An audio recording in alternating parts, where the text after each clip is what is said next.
عمرہ کا مختصر طریقہ: میقات سے احرام باندھ کر 2 رکعت نفل ادا کریں۔ عمرہ کی نیت کر کے تلبیہ پڑھیں۔ طواف شروع کرنے سے پہلے دایاں کاندھا کھول لیں۔ طواف کی نیت کریں۔ خانہ کعبہ کا استقبال کریں۔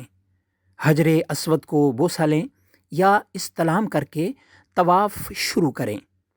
طواف میں خانہ کعبہ کے 7 چکر لگائیں۔ ہر چکر کے آغاز پر حجر اسود کا استلام کریں۔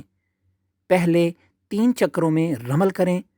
رمل میں سینہ نکال کر قدرے تیز چلیں۔ باقی 4 چکر عام انداز میں چلتے ہوئے کریں۔ آخری چکر مکمل ہونے پر حجر اسود کا استلام کریں۔ طواف کے بعد کندھا ڈھانپ لیں۔ مقام ابراہیم پر 2 رکعت نماز پڑھیں۔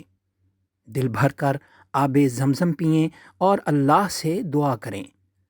صفا پر پہنچ کر سعی کی نیت کریں۔ 9ویں بار حجر اسود کا استلام کریں۔ صفا و مروہ کی سعی کریں، یعنی 7 چکر لگائیں۔ صفا مروہ سے 1 چکر اور مروہ سے صفا تک دوسرا چکر ہوگا۔ سعی کے دوران کندھا ڈھانپ کر رکھیں۔ آخری چکر مروہ پر ختم ہوگا۔ اپنے سر کے بال منڈوائیں۔ خواتین کچھ بال خود کاٹ لیں۔ حلق یا تقصیر کر کے احرام کھول دیں۔ آپ کا عمرہ مکمل ہو گیا۔ اللہ رب العزت آپ کا عمرہ اور دعائیں قبول فرمائیں۔